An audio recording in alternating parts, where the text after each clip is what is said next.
तो सर आप जैसे अभी आपने फॉर एग्जांपल इंजन वर्ल्ड में काम किया था, आपने पोर्टफोलियो मैनेजमेंट किया ना। हमारे बहुत सारे जो ऑडियंस हैं, ओके, वो एंटर मतलब रिसर्च में जाना चाहते हैं, रिसर्च करना चाहते हैं, तो वहाँ से पोर्टफोलियो मैनेजमेंट की जर्नी कितनी ईजी होती है? क्या इंडस्ट्री बहुत ईजिली आपको ले लेता है, या क्या स्किल सेट लग जाती है जो एक रिसर्च में अलग स्किल सेट है और पोर्टफोलियो में अलग स्किल सेट है मैनेजमेंट? देखिए, रिसर्च में जो स्किल सेट है, यूजुअली आप अपने सेक्टर्स को डिफाइन करते हो। रिसर्च में यूजुअली लोग सेक्टर स्पेशलाइजेशन करते हैं, एंड मैंने ये देखा है कि उनमें से बहुत सारे लोग अपने अपने जो 2-3 उनके पकड़े हुए सेक्टर होते हैं, उसके बियॉन्ड वो लोग इंटरेस्ट नहीं दिखाते ज़्यादा। ठीक है, तो एक अच्छा पोर्टफोलियो मैनेजर बनने के लिए आपको एक अच्छा इन्वेस्टर बनना पड़ेगा। सर अभी आपकी जो फर्म है वो असेट मैनेजमेंट भी कर रही है, इन्वेस्टमेंट मैनेजमेंट और इन्वेस्टमेंट बैंकिंग एक्टिविटीज भी करती है। तो फॉर द ऑडियंस, एक इन्वेस्टमेंट मैनेजमेंट में और असेट मैनेजमेंट में क्या डिफरेंस है? देखिए, एसेट मैनेजमेंट एक ब्रॉडर टर्म है,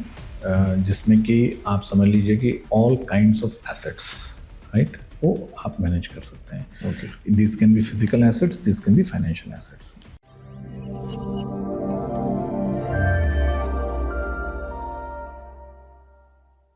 Hi guys, I hope everybody is doing good. Hi, this is Ganesh Naik. I help finance professionals and students to excel in their career and become a better version of themselves. And I also help students preparing for competitive exams in finance.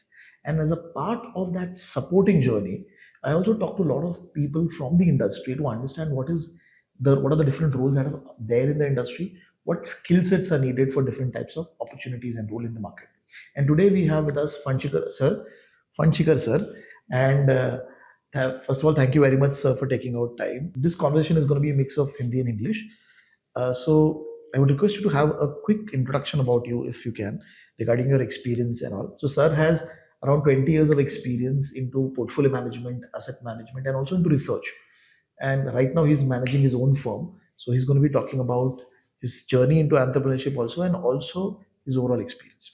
Thank you, Ganesh, for inviting me on your podcast. It's always good to be interacting with young people, especially aspiring finance professionals, right? And I use the word finance and not investment, because investment or investment management is part of finance, right? So how do we start? Where do we start? You want me to talk about how we ended up here?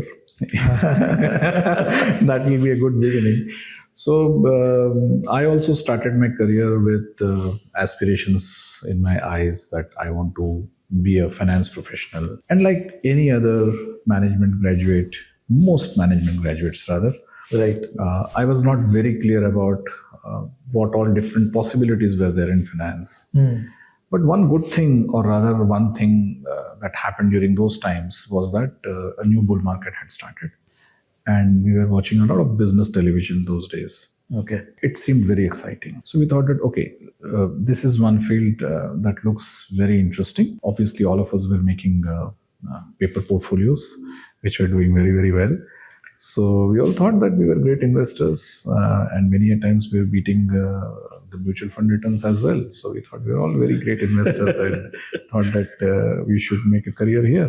Like any other normal finance professional, आज जैसे हम बच्चों के लिए बात कर रहे हैं कि कि they require certain direction in their career, हमारा भी वही हाल था 20 साल पहले। हमको जो एक्साइटिंग लगा हमने कर लिया, बट हमको भी नहीं मालूम था कि फाइनेंस के अंदर क्या क्या अपॉर्चुनिटीज हो सकती हैं। It's just that it so happened that we ended up doing जो दिल को अच्छा लगा, और क्योंकि उसमें नेचुरल कंफर्ट है, और अगर आप कुछ ऐसा कर रहे हो कि जिसमें आपको मजा आ रहा है, तो नेचुरली आपके अपना बेस्ट देने के चांसेस बढ़ जाते हैं। वही हमारे साथ भी हुआ।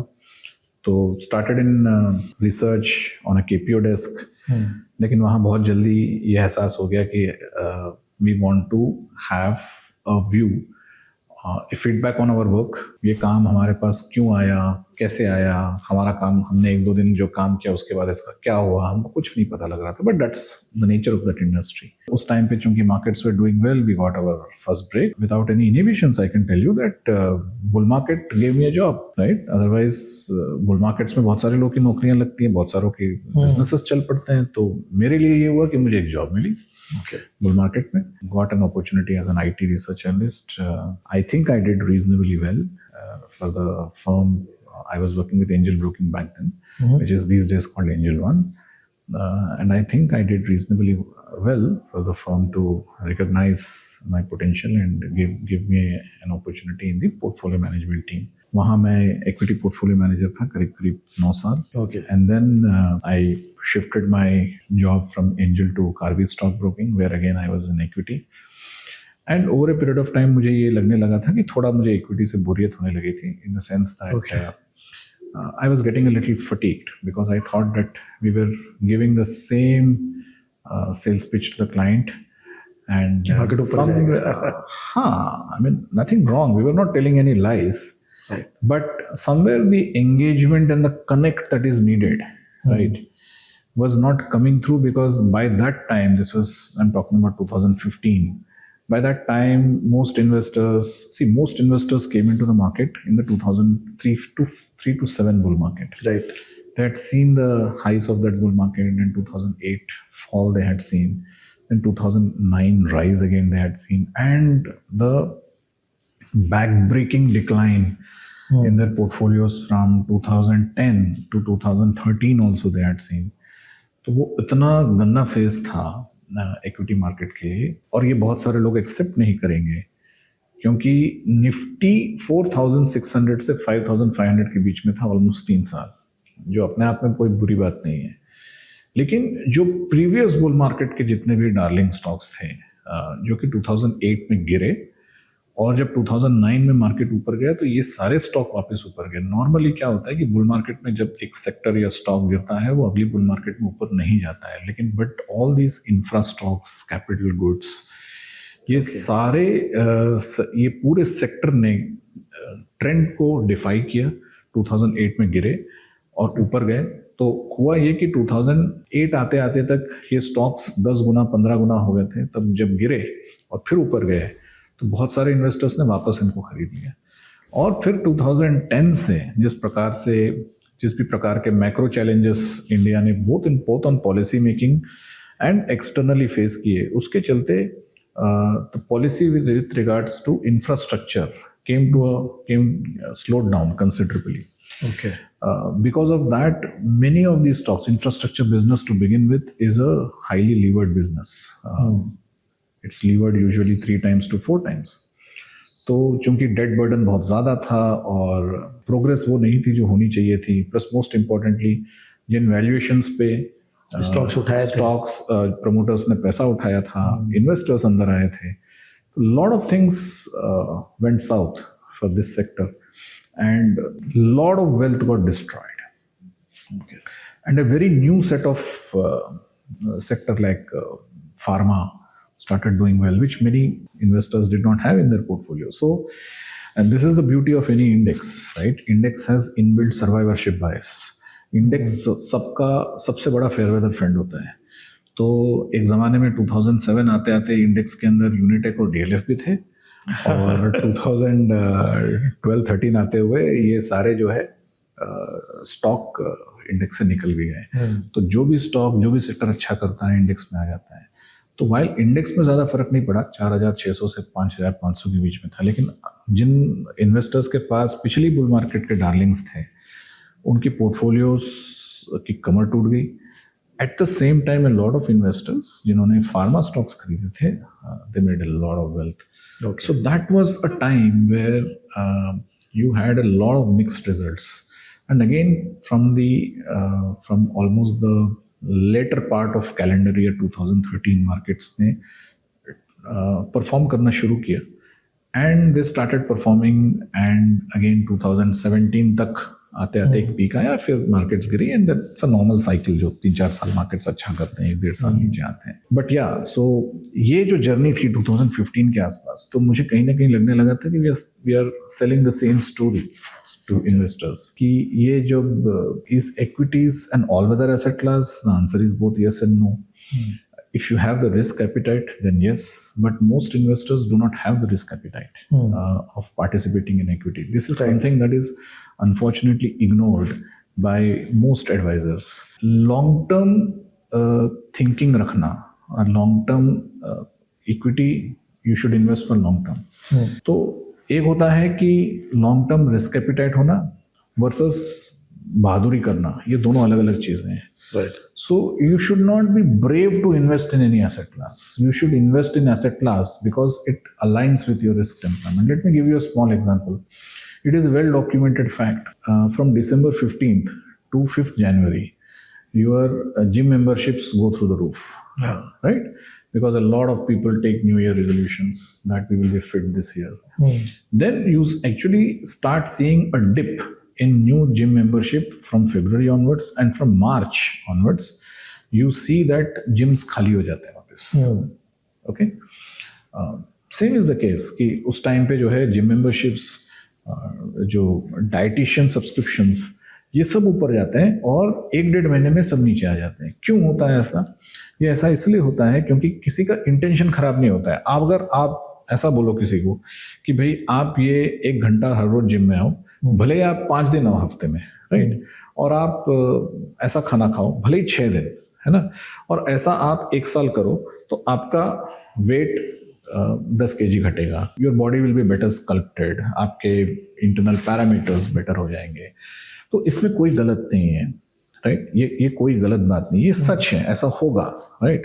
This is what equity people, this is equivalent to what equity people tell investors कि अगर आप लॉन्ग टर्म अगर आप 5 साल लगातार SIP करते रहे, अगर आपने ये किया, अगर आपने वो किया, तो आपका 5 साल 7 साल में इतना पैसा बनेगा, नथिंग रॉन्ग.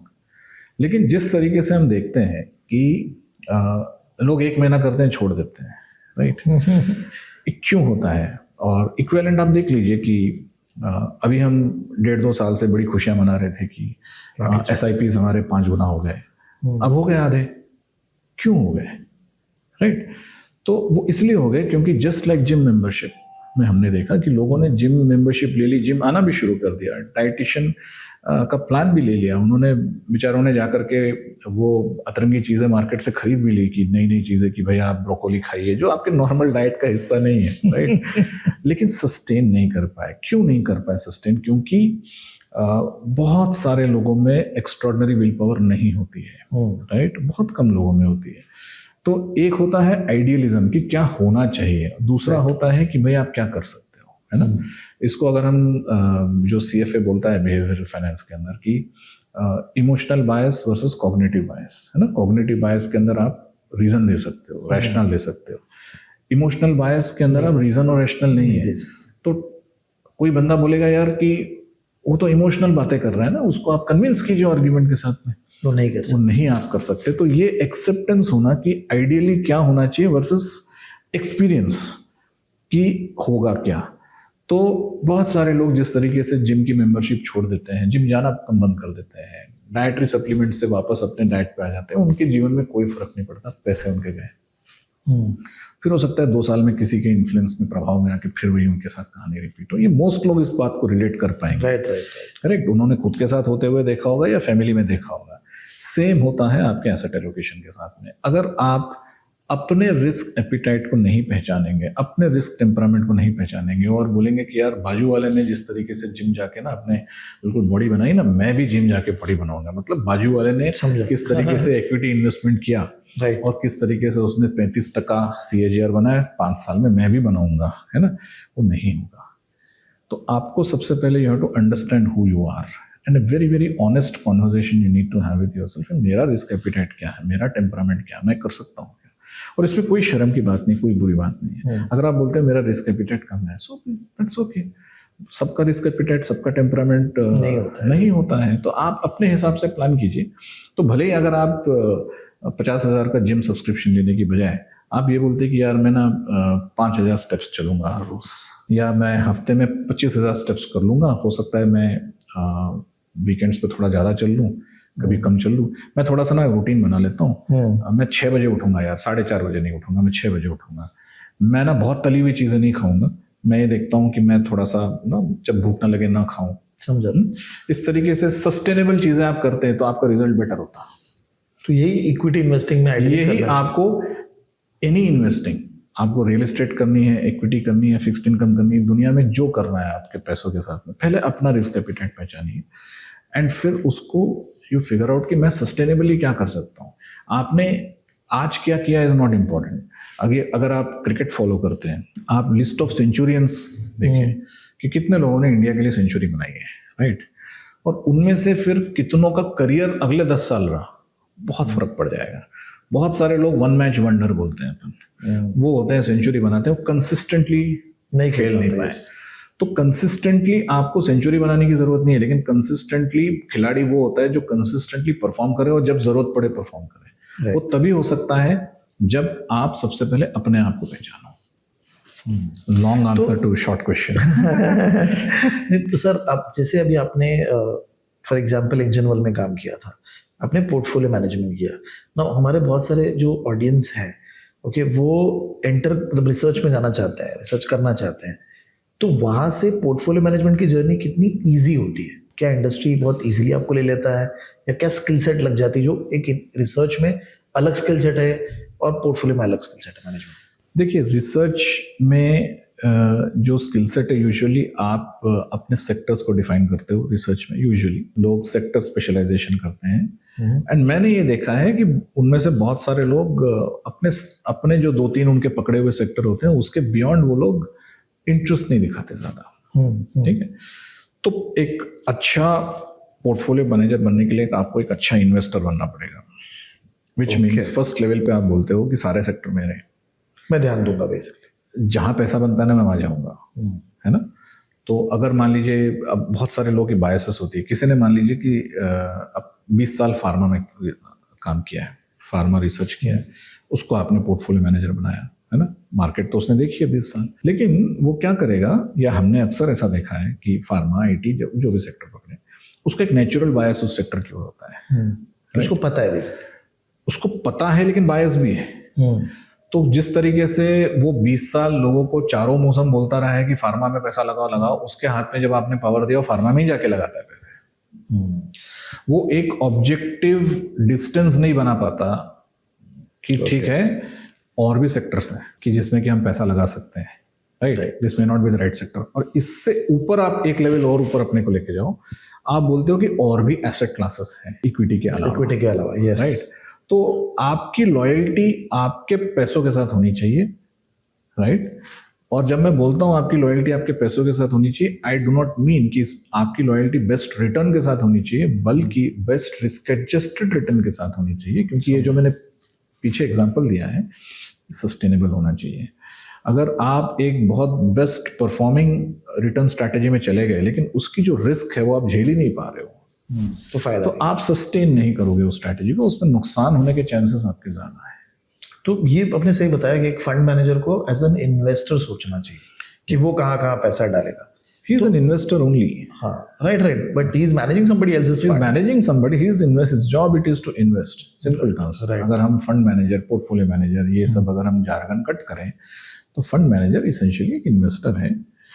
हाँ, ये जरूर है कि उसको एक मैंडेट दी गई है कि भाई आपको इस मैंडेट को लेकर इन्वेस्ट करना है, क्योंकि उस मैंडेट को देख के ही उसके इंटर्न इन्वेस्टर्स ने उसको पैसा दिया है। बराबर, right. Investors also what we call as fund manager selection. उसमें क्या होता है कि इन्वेस्टर्स बैठते हैं और वो डिसाइड करते हैं कि अगर मुझे बैंकिंग में पैसा लगाना है, who is the best fund manager. अगर मुझे फार्मा में पैसा लगाना है, who is the best fund manager. तो वो क्या करते हैं, वो बैंकिंग वाले को पैसा एलोकेट किया, फार्मा वाले को एलोकेट किया। सिमिलरली एक लेवल ऊपर जाके अगर मुझे इमर्जिंग मार्केट में इन्वेस्ट करना है, who is the best fund manager. Right, अगर मुझे कमोडिटी में डालना है, कौन है, तो वो अपना एलोकेशन करते हैं। तो आपको एक मैंडेट दी गई है, विद इन दैट मैंडेट आपको एग्जीक्यूट करना है as an investor. Okay. And sir, अभी आपकी जो फर्म है वो असेट मैनेजमेंट भी कर रही है, इन्वेस्टमेंट मैनेजमेंट और इन्वेस्टमेंट बैंकिंग एक्टिविटीज भी करती है। तो फॉर द ऑडियंस, एक इन्वेस्टमेंट मैनेजमेंट में और असेट मैनेजमेंट में क्या डिफरेंस है? देखिए, एसेट मैनेजमेंट एक ब्रॉडर टर्म है, जिसमें कि आप समझ लीजिए कि all kinds of assets, right, वो आप मैनेज कर सकते हैं। Okay, this can be physical assets, this can be financial assets. Okay, जब आप व्हेन यू से investment management, it narrows down the scope of your activity only to investment, right. For instance, if you are a shipping company, okay, तो आपके assets ships हैं, correct. You, और for that matter, you have a real estate portfolio. अगर आप Blackstone है, तो आपके पास में बहुत सारे रियल एस्टेट एसेट्स हैं, करेक्ट। तो रियल एस्टेट एसेट की जो मैनेजमेंट है, it can write from the एक मैनेजमेंट है टॉप लेवल की कि मैंने इसको कौन से प्राइस पे खरीदा, इसमें मुझे कितनी यील्ड मिल रही है और मैं कैसे बेच दूँ, दैट्स इन्वेस्टमेंट मैनेजमेंट। राइट। लेकिन ये प्रॉपर्टी मेरी ठीक तरीके से चल रही है क्या, इसकी हाउसकीपिंग ठीक चल रही है क्या, इसमें टेनेंट मैंने बराबर से चढ़ाए हैं क्या, राइट, ये प्रॉपर्टी का रखरखाव ठीक है क्या, ये जो ब्रॉडर स्कोप है ये एसेट मैनेजमेंट। तो asset management encompasses investment management plus all other kinds of management that is needed to maintain and grow the value of the asset. Okay, perfect. And right now जैसा हमारा conversation था पहले before the podcast कि आपने बताया था कि आप थोड़ा डेट साइड अभी इंक्लाइंड हो, right, private credit, private equity. तो प्राइवेट डेट मार्केट में क्या होता है इन द सेंस, अगर एक फंड बना रहे हो तो वो कैसे वर्क करता है, अगर आप थोड़ा सा उसमें बता सकते। देखिए, प्राइवेट डेट मार्केट, इसका थोड़ा सा कंटेक्स्ट हमको समझना पड़ेगा। इंडिया में यूजुअली प्राइवेट कंपनीज को या कॉर्पोरेट सेक्टर को डेट जो है बैंक्स देते थे। उसका रीजन ये था कि इंडिया का जो पूरा का पूरा फाइनेंशियल सिस्टम है, हमको और थोड़ा पीछे जाना पड़ेगा कि फाइनेंशियल सिस्टम हमारा है क्या आखिर। We had a socialist mindset for a long time, है ना, आज भी है, लेकिन पुराने जमाने में ज्यादा था। तो जब आपकी सोशलिस्ट माइंडसेट होती है तो आप देखिए, एक जमाने में हम 5 ईयर प्लान्स 2014 के बाद हमने स्क्रैप किए, राइट। तो हम 5 ईयर प्लान्स बनाते थे, लाइसेंस राज था। तो हम इसेंशियली क्या बोल रहे हैं, हम बोल रहे हैं कि जो भी हम इकोनॉमिक एक्टिविटी करेंगे, हम प्राइवेट सेक्टर को बहुत लिमिटेड भूमिका देंगे। बराबर। इसकी पूरी प्लानिंग कि हमारे देश में स्कूटर बनेगा कि जहाज बनेगा, नमक बनेगा कि मिर्ची बनेगी, राइट, ये सारा का सारा सरकार प्लान करेगा। बनेगी तो कौन बनाएगा, किन कंडीशंस पे लाइसेंस दिया जाएगा, कितनी बनाएगा, किसको बेचेगा, ये सारी की सारी जो है सरकार तय करती थी, राइट। और प्राइवेट सेक्टर को जब ये सब तय हो गया है ना, इट्स लाइक ए कॉन्ट्रैक्ट। आपने टेंडर फ्लोट करते हैं जब आप उसमें कंडीशन स्पेसिफाई करते हैं, ये सब आपने तय कर दिया और फिर उसके बाद बोलते हैं चलो मैं लाइसेंस बोल रहा हूँ। तो उसमें फिर आप प्राइवेट सेक्टर को इन्वाइट करते थे, चलिए आइए और आप इन कंडीशंस के अंदर काम कीजिए। तो ये हमारी एक सोच थी। दूसरा क्या था कि बिकॉज अब ये चिकन एंड एग सिचुएशन है, बिकॉज हमारी ये सोच थी एंड हेंस हमारी फिस्कल डेफिसिट्स हाई थी। फिस्कल डेफिसिट हाई होने का क्या मतलब है, सिंपल आपकी रेवेन्यू से ज्यादा आपके खर्चे हैं, और खर्चे आपके क्यों ज्यादा है, क्योंकि आपने वेलफेयर स्पेंडिंग करी है, राइट, बहुत सिंपल टर्म्स में। तो चिकन एंड एग ये है कि आपने चूंकि अपना मॉडल सोशलिस्ट रखा है इसलिए फिस्कल डेफिसिट हाई है, या फिस्कल डेफिसिट हाई है इसलिए आपको सोशलिज्म में जाना पड़ रहा है, क्योंकि फिस्कल डेफिसिट हाई होने के कारण इन्फ्लेशन हाई हो गई। और देखिए, अगर आप किसी पॉलिटिशियन से पूछे तो बोलेगा देखो महंगाई बहुत ज़्यादा हो गई है, लोगों को नौकरियां नहीं मिल रही, इसलिए हम लोग ये सब सरकार प्रकल्प कर रही है, नए नए प्रकल्प हाथ में ले रही है, नौकरियां देंगी और इससे महंगाई घटेगी, ऐसा आपको पॉलिटिशियन बोलेंगे। अगर आप किसी इकोनॉमिस्ट से पूछोगे तो वो बोलेगा कि देखो इन लोगों ने, चूंकि सरकार ने सारी चीज़ें अपने हाथ में रखी है, कोई प्राइवेट इन्वेस्टमेंट नहीं हो रही है, एफिशिएंसी कम हो रही है, कैपिटल एलोकेशन एफिशिएंट नहीं है, इसीलिए इनकी फिस्कल डेफिसिट हाई है। तो ये इनके बीच में कभी भी कोई सामंजस्य नहीं आ सकता। There can not be an agreement between, they can agree to disagree, okay. But bottom line क्या है, तरबूज पे चाकू गिरे, चाकू तरबूज पे गिरे, कटना तरबूज में है। बॉटम लाइन क्या है, आपकी फिस्कल डेफिसिट हाई है। फिस्कल डेफिसिट हाई है का क्या मतलब, इसको फंड करना पड़ेगा। फंड कहाँ से होगा, टेक्निकली आपको या आप ज्यादा note छापोगे, in which case inflation बढ़ेगी आपकी, या फिर आपको मार्केट से जाके पैसा बोरो करना पड़ेगा। जब आप मार्केट से पैसा बोरो करेंगे तो जो इन्वेस्टर होगा, है ना, जो पैसा आपको दे रहा है, भले ही आप भारत सरकार हो, भले ही आप सॉवरेन हो कहीं के भी, तो वो देखेगा कि यार आपकी आमदनी कितनी है और आपका खर्चा कितना है, और उस हिसाब से वो अपनी रिस्क का असेसमेंट करेगा, और जब उसको ज्यादा रिस्क लगेगा वो अपनी इंटरेस्ट रेट बढ़ाएगा, राइट। तो वर्ल्ड ओवर जो सरकारों ने क्या किया है, जब भी फिस्कल डेफिसिट उनकी हाई होती है तो वो क्या करते हैं कि वो किसी निजी इन्वेस्टर के पास जाना ही नहीं चाहते, क्योंकि किसी निजी इन्वेस्टर के पास जाओगे, प्राइवेट इन्वेस्टर के पास में, तो वो यही करने वाला है कि वो आपकी इनकम देखेगा, वो आपकी डेट सर्विसिंग कैपेसिटी देखेगा, और वो अपने हिसाब से इंटरेस्ट रेट डिक्टेट करेगा। This is what happens in bond markets, right.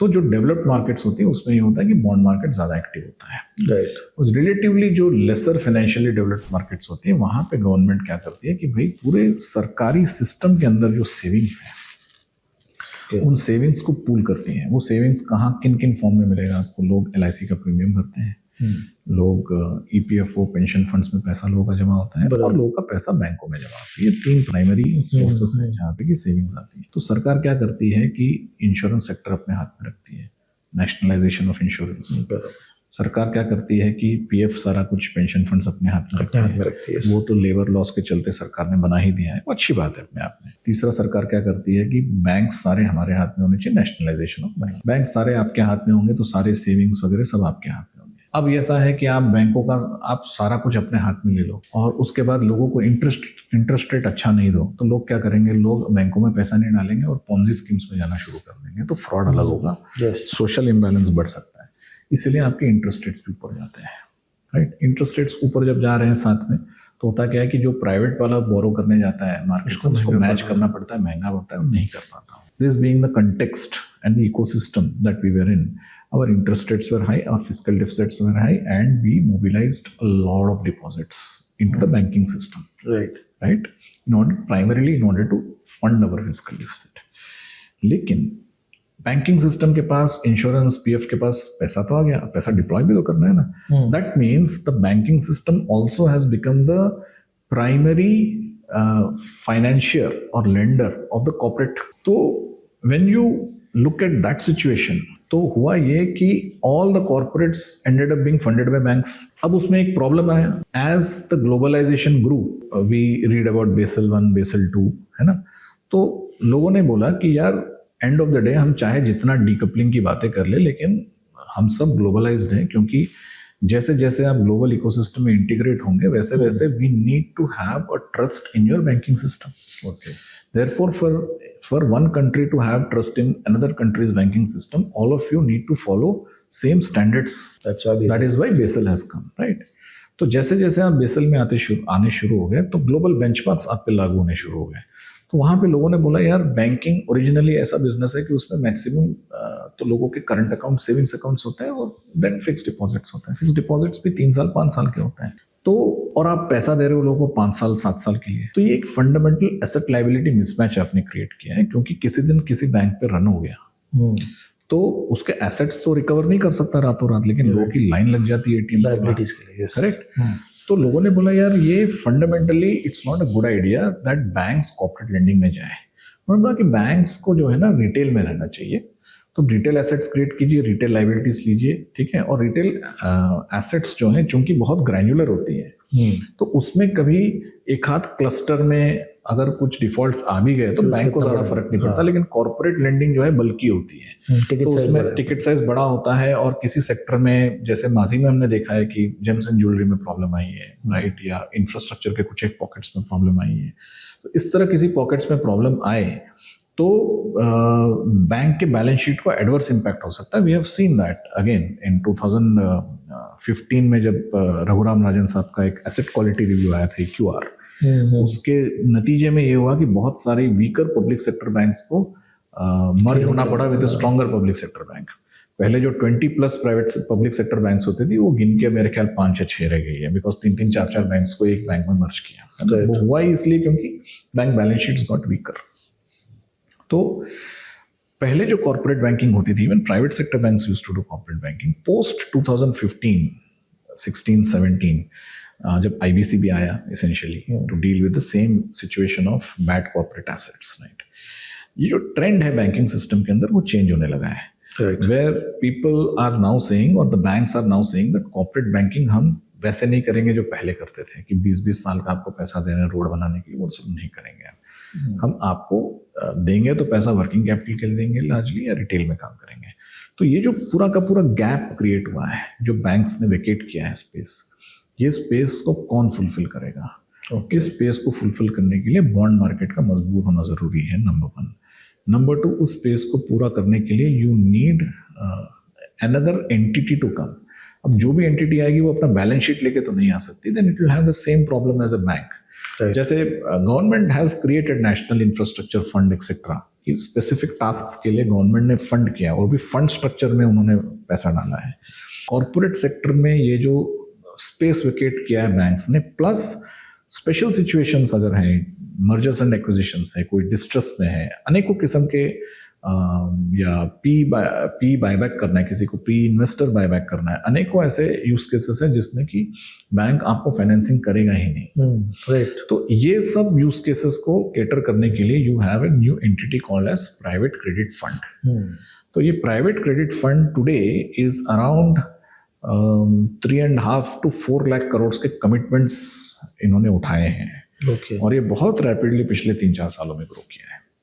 तो basically as an investor you invest into a fund, ये फंड फिर बेसिकली कॉर्पोरेट्स को डेट देगा, डेट देगा, करेक्ट करेक्ट। बट इसमें डेट फास्टर मिलेगा, am I correct on that? और terms and condition इतने रिजिड नहीं होंगे? देखिए फास्टर तो खैर मिलता नहीं है, but you can say that's one of the marketing gimmicks, but more importantly these are entities which can do those kind of transactions. That by itself is, see, it is very unrealistic for somebody to expect 100 crore funding in a month. That doesn't happen, right? Yes. But if you know that I am talking to the right entity which can fund the use case that I want this 100 crore for, because I know bank cannot fund me, then I am willing to wait for 3 months also, as long as I see that the conversation is progressing in the right direction. तो basically वही है कि आप credit available करवा रहे हो, वो sector को वो अपने आप में बहुत बड़ी बात है। आपको क्रेडिट अवेलेबल, आपको जब तक आप करवाओगे नहीं तब तक it is like greasing the wheels of the economy. आप इकोनॉमी का जो पहिया है वो आगे कैसे बढ़ाओगे? बराबर। क्योंकि दुनिया में एक इम्पॉर्टेंट चीज बहुत लोगों को समझनी जरूरी है यहाँ पे, चूंकि मैं क्रेडिट से आता हूँ, ये बोलना इम्पोर्टेंट है। बहुत सारे इन्वेस्टर्स, नॉर्मल लोग या even for that matter equity investors खास करके मिड कैप और स्मॉल कैप और माइक्रो कैप में पैसा लगाते हैं, right? But they don't invest in any company that is rated AA- and below. लोगों को नॉर्मली ट्रिपल ही समझ में आता है, और अगर आप बोले कि नहीं ये कंपनी BBB+ है, A- है, लोग बोलते हैं डिफॉल्ट हो जाएगा। बड़ी लूज टाइप की कॉन्वर्जेशन होती है कि ये डिफॉल्ट हो जाएगा। तो I want to dispel this entire notion कि ऐसा नहीं है। इट्स लाइक दिस कि 150 बच्चों की क्लास हुई, उसमें 3 बच्चे हमेशा टॉप करेंगे, बहुत अच्छा करेंगे। 3-4 बच्चे होंगे जिनका पढ़ाई में मन नहीं लगता, तो पढ़ाई उनके लिए है नहीं, वो कुछ और करेंगे लाइफ में। लेकिन ये जो 40 बच्चे हैं बीच में, है ना, ये कहीं ना कहीं 50% से लेके 90% के बीच में कहीं ना कहीं स्कोर करते हैं, राइट? तो ये बोल देना कि ये सब बच्चा फेल हो जाएगा, राइट? तो आप हर बच्चे को IIT की तैयारी नहीं करवा रहे हो। देखिए इक्विटी और क्रेडिट में क्या अंतर है। इक्विटी में आप मल्टी बैगर खोजते हो, तो आप बोलते हो कि 50 बच्चों की क्लास में ना IIT कौन क्रैक करेगा, मैं उस पर दाव लगा रहा हूँ। और उसके लिए आप एक थीसिस बनाते हो अपनी कि देखो ये बच्चे में ना ये कंसेप्चुअल अंडरस्टैंडिंग है, ये इसके भले नंबर थोड़े कम हो आज की तारीख में, लेकिन इसका ना एप्लीकेशन ऑफ कॉन्सेप्ट अच्छा है, तो मैं दाव लगाता हूँ कि IIT क्रैक करेगा। क्रेडिट वो नहीं है। क्रेडिट वो है कि इसमें से कौन बच्चा फेल होगा। ओके, ठीक है। आपको ये देखना है कि मुझे ये देखना है कि कौन सा बच्चा फेल होगा, मुझे उसको छोड़ के बाकी सब पे ध्यान देना है। ठीक है ना? Interesting analysis. This is the difference between credit and equity. तो होता क्या है कि जब क्रेडिट वाला बोलता है कि ये बच्चा जो 65% है ना, मैं इसको पैसे दे रहा हूँ, इक्विटी वाला बोलता है क्या, कैसी बातें कर रहे हो आप? क्योंकि उसके दिमाग में हमेशा है कि IIT वाला बच्चा टॉपर को पैसे देना है। वो क्या सोचता है कि मुझे तो देखो 5 गुना 10 गुना बनने चाहिए पैसे, राइट? क्रेडिट वाला बोलता है कि यार मुझे वहां पैसे देने जहां मुझे पैसे वापस मिले। क्योंकि वो अगर बंदा बहुत अच्छा कर लिया जीवन में, तो ये हो जाए ना कि वो मुझे छोड़ ही देगा। तो ऐसा नहीं है, मेरी शुभकामनाएं कि अच्छा करे, लेकिन मेरी शर्त नहीं है कि वो क्लास टॉप करे। मेरी शर्त है कि उसके 65% है वो फेल ना हो। तो मोटा मोटा 60, 65, 70% उसके आते रहे। तो मैं कवेनेंट लगाता हूँ कि अगर पढ़ाई लिखाई पे ध्यान आपने छोड़ दिया, तो आपके मान लो कि 50% के नीचे आ गए, है ना, तो इवेंट ऑफ डिफॉल्ट की क्लॉज लग गई। इस तरह के मैं क्लॉज उसमें अंदर कवेनेंट के डेट में कंडीशंस लगाता हूं मैं, ठीक है? तो ये फंडामेंटल डिफरेंस है इक्विटी और क्रेडिट के बीच में। ये जब लोग समझ जाएंगे ना, तो अपना करियर चॉइसेस अच्छा मेक करेंगे। तो अगर मैं सपोज एक एनालिस्ट बनना चाहता हूँ इन द इक्विटी मार्केट, या फिर एनालिस्ट बनना चाहता हूँ private credit market, skill set में क्या डिफरेंस है? अगेन थोड़ा सा ये नॉन कन्वेंशनल आंसर दूंगा मैं आपको। इक्विटी मार्केट में आपको केवल एक एसेट क्लास की सक्सेस के ऊपर दाव लगाना है, विच इज इक्विटी। एक बैलेंस शीट में डेट की होने की भी संभावना है, इक्विटी की भी संभावना है। कुछ एक सेक्टर्स है जिसमें डेट होता नहीं, तो you only have to take a call on equity. तो वहां पे तो क्रेडिट वाली कंपैरिजन आई ही नहीं। तो but as a credit analyst, real balance sheet analysis जिसको हम बोलते हैं, राइट, वो क्रेडिट में होती है। वो मैंने इक्विटी में होते हुए कम देखी है। उसका मैं आपको रीजन बताता हूँ। मान लीजिए कि हम बहुत सारे अभी सो कॉल्ड यूनिकॉर्न्स हैं प्राइवेट सेक्टर के, वो लिस्ट हुए हैं ना, without taking names we can, they are not profit making today. Yes. तो वो कैश बर्न करते हैं। तो अगर इक्विटी वाला होगा, उसकी एनालिसिस ऐसे करेगा वो कि ये मार्केट शेयर कितना गेन कर रहा है, मार्केट शेयर गेन करने के बाद इसके कितने और कस्टमर बन रहे हैं, और इतने कस्टमर बन गए तो इसकी क्रॉस सेल अपॉर्चुनिटी कितनी है, एक स्केल के बाद इसकी प्रॉफिटेबिलिटी आएगी तो सीधा इबिट्टा में जाएगी, राइट, और देयरफॉर उसकी प्रॉफिट आएगी। तो इक्विटी के अंदर जब हम डीसीएफ रन करते हैं, डिस्काउंटेड कैश फ्लो मॉडल, जो कि बहुत पॉपुलर मॉडल है, उसके अंदर किसी भी डीसीएफ में अमूमन 90 to 95% value comes out of terminal value. बराबर, हाँ, yes. Terminal value is very honestly speaking is your opinion. And 10 साल के बाद क्या होने वाला, 10 साल के लिए अनंत वैल्यू काल होगी, तक, 5 इन्फिनिटी तक। हाँ, उसको ही प्रेजेंट वैल्यू करके आप एक टर्म, आपने एक फोरकास्टेबल टाइम होराइजन लिया, 3 साल, 5 साल, 7 साल, वो आपने फोरकास्टेबल, देन उसकी weighted average cost of capital भी आपको पता है, बैक भी पता है, आपने डिस्काउंट किया, उसके बाद आपने सीधा एक टर्मिनल ग्रोथ पकड़ ली, एक टर्मिनल कॉस्ट ऑफ कैपिटल पकड़ ली, और जो वैल्यू आई आपकी प्रेजेंट वैल्यू में वो ऑलमोस्ट 95%। तो होता क्या है कि 95% of the value that you are deriving today matter of essentially is not an objective financial exercise, but it is about how you feel about that sector. Right. अगर मुझे लगता है, अगर मैं लॉजिस्टिक्स सेक्टर पे बेरिश हूं, तो मुझे लगता ही नहीं ना उसकी टर्मिनल वैल्यू कुछ है, तो मुझे लगता है स्टॉक बेकार है। अगर मैं लॉजिस्टिक्स सेक्टर पे बुलिश हूं तो उसकी टर्मिनल वैल्यू मेरे हिसाब से आ जाएगी, मेरे लिए लगता है कि यार स्टॉक फैंटास्टिक स्टॉक है। ओके। तो एक फाइनेंशियल एनालिसिस करके आप नतीजे पे नहीं पहुंच रहे हो, आप पहले नतीजे पे पहुंचे हो कि आपको क्या लगता है सेक्टर के बारे में, राइट। उसके बाद that has been reflected in the financial numbers that you have done. That is what is equity. Therefore, अगले 5 साल तक अगर ये कंपनी लॉस बनाएगी लेकिन टर्मिनल वैल्यू में आपको लगता है कि ये बहुत अच्छा करेगी, तो टर्मिनल वैल्यू फोरकास्टेबल टाइम होराइजन में जो नेगेटिव कैश फ्लो से उसको ओवर पावर करते हुए आपकी फिर भी एक बहुत अच्छी डीसीएफ बन जाएगी और आप स्टॉक को बाय या सेल करोगे। क्रेडिट में ऐसा है नहीं। क्रेडिट में अगर आपने किसी को 5 साल के पैसे दिए और अगर ये आपकी फोरकास्ट है कि अगले 5 साल तक वो लॉस में है, तो आपको ये सोचना पड़ेगा आपका पैसा मिलेगा कैसे, आपको ब्याज कहाँ से मिलेगा, असल कहाँ से पैसे मिलेगा। इक्विटी वाले को ये सब सोचने की जरूरत है, लेकिन बहुत लोग नहीं सोचते, राइट। जो सोचता है वो बहुत शानदार इक्विटी एनालिस्ट बनता है, लेकिन अमूमन हमने देखा 99% लोग नहीं सोचते हैं। लोग डायरेक्ट इक्विटी में लोग स्टोरी खेलते हैं कि मुझे स्टोरी समझ में आ गई ना, डायरेक्शनली स्टोरी समझ में आ गई तो मैं ले लेता हूँ। मैं इस बात की चिंता नहीं करता कि ये कंपनी जो है इसने अगर डेट लिया है तो ये डेट चुकाएगी कैसे। तो a credit analyst has to do real balance sheet analysis and he has to focus, क्योंकि आज के बाद कल है और कल के बाद परसों है। इक्विटी वाला सीधा 5 साल के आगे की बातें करता है। तो आपको एज ए क्रेडिट एनालिस्ट ये देखना है कि यार 5 साल कंपनी जिंदा कैसे रहेगी, इसको फाइनेंसिंग कहाँ से मिलेगी, क्यों मिलेगी, कौन देगा, राइट। तो ये मेरे हिसाब से ज्यादा प्रोफाउंड एनालिसिस है। अगर आपको अकाउंट्स में आप स्ट्रांग हो, not necessary that you have to have an accounting background, like I don't have an accounting background, but I taught myself analysis the CFA way, right. अगर आपका एनालिटिकल फ्रेमवर्क स्ट्रांग है and very importantly micro में जाना आपको पसंद है, ऐसा नहीं कि क्रेडिट में मैक्रो नहीं है। आपको ये भी देखना है कि अगर ये जो मैं स्टोरी के बारे में बात कर रहा हूँ, मान लीजिए कोई थीम पार्क आया आपसे पैसे लेने के लिए और वो थीम पार्क में आपने नंबर किए और आपको लग रहा है कि यार ये तो बैठ जाएगा मामला, लेकिन आपको इक्विटी के समान उसकी स्टोरी के बारे में भी सोचना है कि यार अगर इसके अंदर 2 साल 3 साल या 4 साल के बाद में मान लो इसमें इस थीम पार्क में सेम शहर में कंपटीशन आ गया या फिर इनफ नंबर ऑफ फुटफॉल्स नहीं होंगे तो पैसे कहाँ से मिलेंगे। तो इट कैनॉट बी कि you are only doing financial analysis, but just like equity you also have to analyze the story, but one step more than equity, you have to really take care कि ये जो आपने cash flow analysis किया है, it is not simply कि आपने एक terminal value निकाल के बाय सेल कर दिया, ऐसा नहीं है। ओके। एंड देयरफॉर इसमें अगर कैश फ्लो कहीं पे आपको लगता है कि 19-20 का मामला है तो किस तरीके की रिस्ट्रिक्शंस डालनी है, क्या क्या किस्म की इसके अंदर रिस्क पैदा हो सकती हैं, क्या क्या कवेनेंट्स डालने हैं, वो सब क्रेडिट का काम है। एंड प्राइवेट इक्विटी में क्या हो रहा है, मतलब अगर मैं ये ऑडियंस के पर्सपेक्टिव से पूछ रहा हूँ कि वो सेक्टर क्या है, अगर किसी को अपना करियर बनाना है उसके अंदर, तो होता क्या है? देखिए, ये आपने बहुत अच्छा क्वेश्चन पूछा, क्योंकि हम लोग ये एक ट्रिक क्वेश्चन पूछते थे लोगों से इंटरव्यूज में कि हम पूछते थे कि कोई सेक्टर में हम लिस्टेड कंपनी के बारे में पूछते थे तो कैंडिडेट्स बहुत अच्छा जवाब देते थे।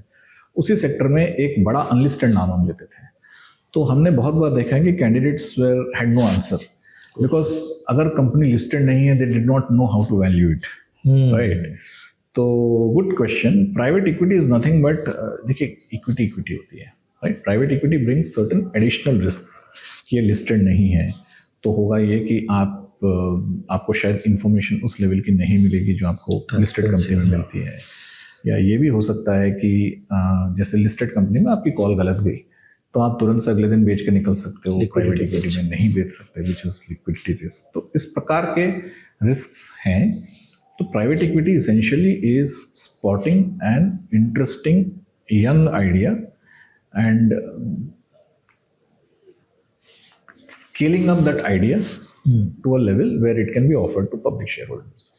Usually, private equity is a game of patience, right?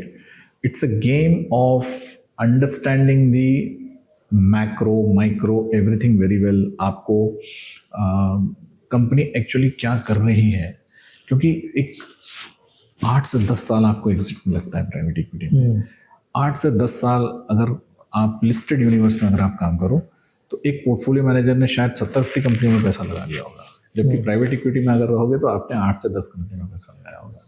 और वहाँ पे भी ईच कंपनी में आप डीप डाइव करके आप एग्जैक्टली वो कंपनी की HR पॉलिसी से लेके उनकी प्रोडक्शन प्लानिंग क्या है, क्या क्या प्रॉब्लम्स आती है, मैनेजमेंट के साथ बैठ के MIS पढ़ के. Many times you will disagree with the management, है ना. तो बोर्ड रूम टसल कैसे मैनेज किया जाता है, ये सारी चीज़ें आप सीख के 8 से 10 कंपनियों में फिर एग्जिट कैसे निकाला जाए, कैसे बेचा जाए, कैसे इसकी कहानी बनाई जाए, ये बहुत अलग किस्म की आपकी लर्निंग होती है. लिस्टेड में क्या आपने खरीदा और आपको एक लेवल ऑफ इंफॉर्मेशन मिली. हाँ, लिस्टेड में कंपटीशन बहुत ज़्यादा है, इन द सेंस हर कोई कर रहा है, हर दिन आपकी परफॉर्मेंस आ रही है ना. तो लिस्टेड की चैलेंजेस अलग है. It's not that listed is easy. Listed में आपने पैसा इन्वेस्ट किया तो अगले दिन से इन्वेस्टर रिटर्न देखना शुरू कर देता है. तो प्राइवेट इक्विटी में कम से कम वो नहीं होता. तो थोड़ा प्रोस एंड कॉन्स है. बट या प्राइवेट इक्विटी में अगर आप गलत गए तो लार्जली आपका मेजर कैपिटल इरोजन है, और लिस्टेड में एटलीस्ट आपको निकलने का मौका मिलता है. ओके. और सर आपने फिनटेक के बारे में भी बताया था मुझे, तो फिनटेक स्पेस में, फाइनेंस का फिनटेक में क्या हो रहा है आज की डेट में? देखिए, फिनटेक जो है बहुत इंपॉर्टेंट स्पेस है, क्योंकि technology, while technology is an enabler for every business, but technology is becoming an integral part, और rather technology is playing an integral part in how your client is engaging with you as a business. तो आप किसी भी business में हो, आप चाहे, क्योंकि फिनटेक क्यों इतना प्रिवेलेंट हो गया, क्योंकि every transaction, whether you are a kirana shop और you are an IRCTC, ultimately every business transaction, independent of what your core business is, will lead to a financial transaction. Right. That's where fintech has become popular. And fintech में भी अगर आप देखें तो most popular pieces हैं payments. Reason being the same thing कि if you are a Zomato, then आपने एक ऑर्डर लिया और ऑर्डर लेके आपने पैसे लिए, है ना, एक पैसे लेने का लेग हुआ. और उसके बाद you are tracking the delivery and ensuring that the delivery has happened is one part of the take. But ये जो फाइनेंशियल ट्रांजैक्शन है, ये एक लेग वहाँ पे भी आ गया. राइट. फॉर दैट मैटर, आप अगर if you use Uber, well, there are advanced algorithms with respect to how a cab is allocated. That's tech. But उसमें भी एक fintech element आ गया कि payments आ गया. तो fintech का सबसे popular part है payments. And obviously where the financial assets themselves are involved, as in financial services के अंदर, तो fintech has become very important. आज आप देखिए, it's at the click of a button you can invest in a mutual fund. पहले ऐसा था नहीं. Right? You look at your banking apps, they have all become super efficient thanks to fintech. So tech and fintech is there to exist, and इसमें आगे चल के with the integration of AI, things will become very very different.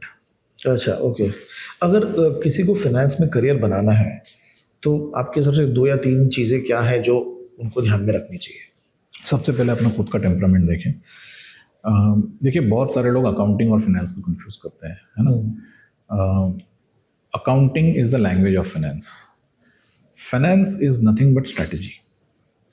तो अगर आपका एक strategic mindset है, आप स्ट्रैटेजी के बारे में सोचते हो, अगर आप किसी भी बिजनेस को देखते हो और आप सोचते हो कि यार ये बिजनेस चलता कैसे होगा, इसमें पैसे कैसे बनते होंगे, है ना, इसमें अगर आप अगर हम मैनेजमेंट का एक बीसीजी थ्योरी हम बोलते हैं ना, बॉस्टन कंसल्टिंग ग्रुप का बीसीजी मैट्रिक्स, या for that matter porters 5 forces model, ये these are strategic tools, right? अगर आप उस तरीके से सोचते हो, you need not have known about these things, but intuitively अगर आप उस तरीके से सोचते हो तो finance is the field for you.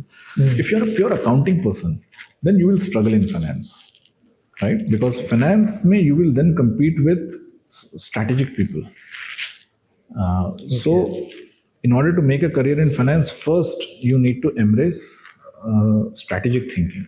Then you have to understand how many different possibilities are there in finance. Right. Finance में सबसे पहले तो आपका आ गया कैपिटल बजटिंग. तो फाइनेंस में क्या क्या है? कैपिटल बजटिंग है, कैपिटल एलोकेशन है, Right. और लिक्विडिटी मैनेजमेंट है. सिंपल कॉर्पोरेट फाइनेंस यही तीन चीजें बोलता है, राइट? तो कैपिटल बजटिंग साइड में आपको what projects to take, it goes under project finance. Right. Then capital allocation, right? And capital raising. तो उसमें आपका जो है इन्वेस्टमेंट बैंकिंग भी आ जाता है, उसमें आपका ट्रेजरी फंक्शंस भी आ जाते हैं, बैंकिंग फंक्शंस आ जाते हैं, राइट? जनरल मैनेजमेंट फंक्शंस आ जाते हैं. एंड तीसरा है liquidity management, which again is a part fund raising and part financial planning for the company. Okay. तो उसके अंदर भी आपके जो बैंकिंग ऑपरेशंस वगैरह आ जाते हैं. Then one other subset of finance is investment management. Investment management again is a huge field. So finance means corporate finance, investment management. Corporate finance तो मैंने बताया, इन्वेस्टमेंट मैनेजमेंट के अंदर आपके अलग अलग asset classes, Right. Investment banking open up होता है, उसके अंदर वेल्थ मैनेजमेंट ओपन अप होता है in a big way. Then Right. Investment management, asset management, portfolio management, which are different variants. उसके अंदर अलग अलग सब एसेट क्लासेस होती हैं. तो जैसा आपने बोला कि एक फर्स्ट है कि टेम्परामेंट पता होना चाहिए कि मुझे कहाँ जाना है. करेक्ट. सेकंड, मतलब आपके सबसे और क्या पॉइंट हो सकते हैं? सबसे पहले तो आपने अपना टेम्परामेंट पता किया है, उसके बाद आपकी स्किल्स क्या है. हाँ. अगर आपकी टेम्परामेंट है लेकिन आपके स्किल्स नहीं है, जैसे कि अगर आपको रिस्क करना है तो आपको मैथमेटिकली स्ट्रांग होना पड़ेगा. आपका मैथमेटिक्स स्ट्रांग नहीं है तो दो चीज़ें हो सकती हैं कि या आप उस रास्ते ना जाएं, आप you teach yourself mathematics, but doing nothing but trying to say that I will do perform well in risk will not happen. Then similarly, if you want to do well in corporate finance, तो कहीं ना कहीं आपका accounting plus analytical framework strong होना चाहिए. अगर आपको investment management में जाना है तो कहीं ना कहीं आपका सिक्योरिटी एनालिसिस, पोर्टफोलियो मैनेजमेंट, ये सब स्किल्स आपके स्ट्रांग होने चाहिए. तो आपके स्किल्स, देखिए बहुत सारे बच्चे क्या करते हैं कि चूंकि उनका डायरेक्शन उतना स्ट्रांग नहीं होता, तो जो भी ट्रेंड चल रहा होता है उस तरफ चल पड़ता है. मैं आपको इक्विटी रिसर्च का ट्रेंड है. इक्विटी रिसर्च का ट्रेंड है, बाजार चल गया वहां चल पड़ेंगे, है ना. तो होगा ये कि आप भीड़ का हिस्सा बन जाओगे. यू हैव टू अंडरस्टैंड, देखिए कोई भी काम हो, अगर आप दिल लगा के करें. इंडिया एक ग्रोइंग इकोनॉमी है. We are a $3.5 trillion economy. अगले 10 सालों में हम $10 ट्रिलियन इकोनॉमी के आसपास पहुंच जाएंगे, राइट. तो इस इकोनॉमी में $10 ट्रिलियन की इकोनॉमी का मतलब क्या है? एक तो आप बोलो कि यहाँ से 3 गुना हो जाएंगे, बट आप ये सोचो कि आज एक इंडिया है $3.5 ट्रिलियन पे, आप 2 इंडिया और जोड़ोगे, राइट. और जब आप 2 इंडिया और जोड़ोगे तो कितना काम आएगा, हर फील्ड में काम आएगा, राइट. तो इम्पॉर्टेंट ये होगा कि आप मीडियोकर नहीं रह सकते, फिर आप पिछड़ जाओगे, राइट. आपको अपने टेम्परामेंट और स्किल्स के हिसाब से वो फील्ड चूज करना जहाँ पे कि आप एक्सेल कर सको. फिर आपके लिए फिर sky is the limit. Okay. Now generally जब हम देखते हैं कि लोग करियर अपना बनाना चाहते हैं फाइनेंस में, be it asset management, investment management, तो आपने क्या देखा है कि लोग क्या मिस्टेक करते हैं अपने करियर के अंदर? Okay, 1 or 2 mistakes which you can share. This is my fun question. There is one more which is connected, but आप ये बताएं. जैसे मैंने कहा कि पीपल फॉलो द क्राउड, तो वहीं पे गड़बड़ होती है आप सबसे ज्यादा. अगर इक्विटी अच्छा चल रहा है तो सब लोग इक्विटी रिसर्च एनालिस्ट बन गए, और थैंकफुली जब मार्केट चलता है तो सब लोग का पोर्टफोलियो अच्छा चलने लगता है. तो lot of people follow the crowd, अपने दिल की नहीं सुनते, एडिक्वेट रिसर्च नहीं करते, and very importantly people are not honest about themselves. You have to be honest. Okay. So one good thing in my personal experience I can share कि जब मैंने MBA finance किया तो मुझे exactly पता था कि मुझे क्या नहीं आता है, right? और मुझे बहुत कुछ नहीं आता था. तो that honesty I had. और मैं आपको 100 बात की एक बात बताता हूँ. आपको फाइनेंस, किसी भी फाइनेंस का फील्ड आप चूज करो, right from corporate finance to investment management, एक इसेंशियल स्किल सेट है जो 100 में से 90 बच्चों को नहीं आती या वीक है. और with my 20 years experience I can tell you that I have seen very few people paying attention to that. एक स्किल सेट है जो फाइनेंशियल मैनेजमेंट में जो पहला चैप्टर पढ़ाया जाता है, टाइम वैल्यू ऑफ मनी. ठीक है, टाइम वैल्यू ऑफ मनी बहुत सारे बच्चों का कंसेप्ट इतना वीक है, लोग अपनी EMI कैलकुलेट नहीं कर पाते हैं, राइट. उसको they don't learn it the proper way. And if you do not know time value of money, there is no way you can succeed in finance. There is no way you can succeed in even sales or marketing. Okay. So first thing is, learn the essentials. Finance में succeed होने के लिए बाकी सब छोड़ दीजिए आप. In fact, if you just for the next 2 years, अगर आप 4 किताबों से time value of money अलग अलग कर लो दिन में 2 घंटे, right? 90% हो गया आपका. और कुछ नहीं है, फाइनेंस इन्वेस्टमेंट मैनेजमेंट कुछ नहीं है. अगर आपको टाइम वैल्यू ऑफ मनी आती है तो you are mastered.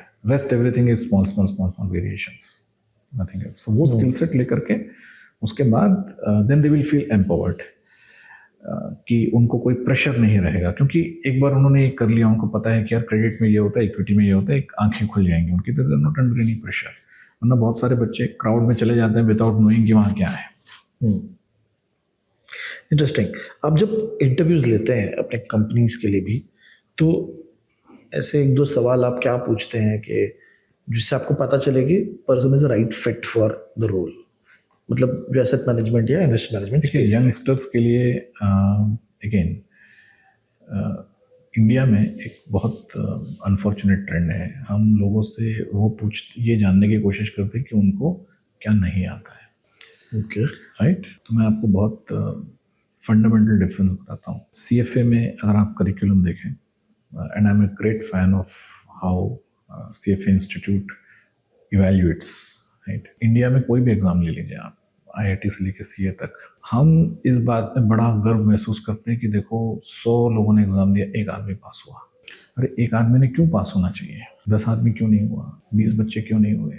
Right. Because हमारे यहाँ पे क्वालिटी कॉलेज सीट्स समझ लीजिए या क्वालिटी अपॉर्चुनिटीज की कमी थी. तो वी ऑलवेज टुक प्राइड कि हमने इतने लोगों को रिजेक्ट कर दिया. तो जो लोग सिलेक्ट हुए वो लोग अपना कॉलर टाइट करते हैं कि यार मैं तो 1000 बच्चों में से एक निकल के आया. मैं आप देखिए ना, ये JEE का या CA का जो एडवर्टाइजमेंट है, ये क्या है? ये यही है. तो ये रिजेक्ट करने के पीछे की मानसिकता क्या होती है? मैं ऐसा पेपर बना दूंगा या ऐसी चीजें पूछ लूंगा आपसे, मैं ये जानने की कोशिश करूंगा आपको कितना नहीं आता है. Okay, right. जबकि अगर आप CFA इंस्टीट्यूट में जाए, वो लोग कितने अच्छी तरीके से LOSs डिफाइन किए हैं, लर्निंग आउटकम स्टेटमेंट्स डिफाइन किए हैं. Every question on that paper has to be trace back to some LOS. So they want to know what you know. As recruiters, I have no interest in deriving sadistic pleasure as to what you don't know. I'm interested in knowing what you know. Okay. Correct.